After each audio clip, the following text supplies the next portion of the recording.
Hello and thank you for joining Israel Hayom Studio. Early Friday morning, U.S. President Donald Trump did what President Obama didn't do and attacked Syria in response to the chemical attack this week.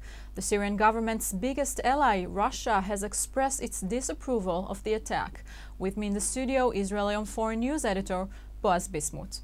Yes, Boaz, so after 6 years where we've seen President Barack Obama doing almost nothing in what's going on in Syria, do we see a real change in the policy of the United States? Not only did nothing, he permitted the Russians to come. I mean, he left a total vacuum, and there's never a vacuum, in an international relationship. And what happened exactly, Syrians continued, the Assad regime continued to slaughter his own people. And that was, no red lines, no rules, whatever you want. Russians are here. And of course, the brutal regime could continue to do whatever they wanted. And I think that with President Trump, there was an understanding of the seriousness of the situation, and he needed to send a message. And that's why this attack tonight was so important. And I'll explain. Why was it so important? On one hand, you've got the evil acts, I would call it. You've got the Syrian regime, you've got Hezbollah, you've got Iran. All terrorist supporters. On the other hand, it is true that you had Daesh, if you want, the Islamist state.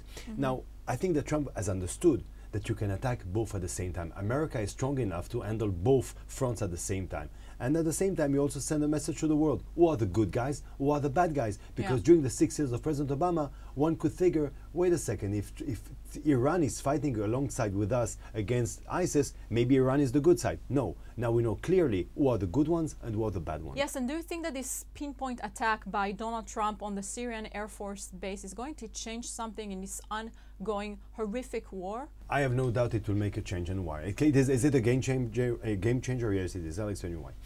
Because first of all, I did not understand why President Obama, for example, never attacked air bases. Zero risk and 100% success. And why? Because, for example, this attack on Tuesday, was it? Yes, against civilians. It was against civilians. It was through planes. That's how you do it. So you attack air bases. America can handle it. That's not so difficult. It wasn't done. For 6 years, ever since the Dara, 6 years ago, the civil war or the crisis has started, no attack against the regime. Here I think that President Trump, with minimum risks, zero risk, got minimum gain. And as I said before, it took zero risk for American casualties. And now the casualties are, by the way, no civilians. It's Air Force base, it's planes, I think 15, 14 or 16 Syrian planes. And another thing, this was, again, and I'll put the emphasis on that. That was a very, very important message to the Russians. You're not alone, in Syria anymore. We're back. America is back in not only the Middle East, because we saw it also in the Middle East. We're back in Syria. Does that create a true problem for Trump and against Russia and Putin? On the contrary, this not only it's not a problem, or I would say that a problem with Putin is the best news for Donald Trump. And why? Let's not forget, you've got maybe external problems. You've got relationship. Now he's having the president of Russia. He met before that the president of Egypt. And of course, he's meeting everybody. To all those who thought that America will be alone and isolated, of course, superpower will be isolated. That was totally ridiculous. But not only it will not affect him, it will only strengthen him back at home. And why? What do we say about President Trump? That he won the elections thanks to the Russians, that he's almost a puppet of the Russians. That he will do everything that Putin wants.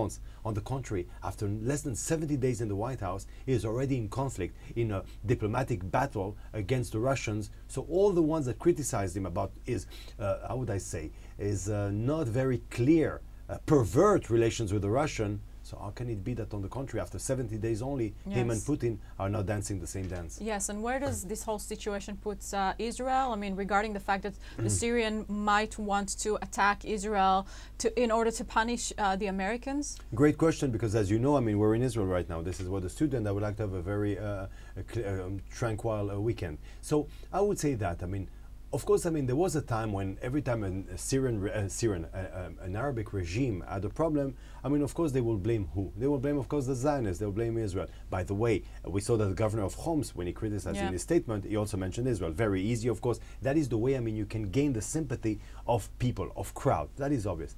Yet at the same time, I think that Bashar Assad has crossed the line of the Arabic population all over the world. I mean, everybody feels uncomfortable. I mean, if we here in Israel are, how would I say, find those pictures unbearable, cry with the Syrian mothers when we see those little babies, those little Syrian kids dead. I mean, we cry with them. What do you think is happening in the Arab world? And that is why I think that for Bashar al-Assad to launch an attack against Israel, first of all, he doesn't have the means. Don't forget that he's only controlling 15-20% of his country. I mean, his soldiers are all tired. I mean, I don't even know how they still continue to fight.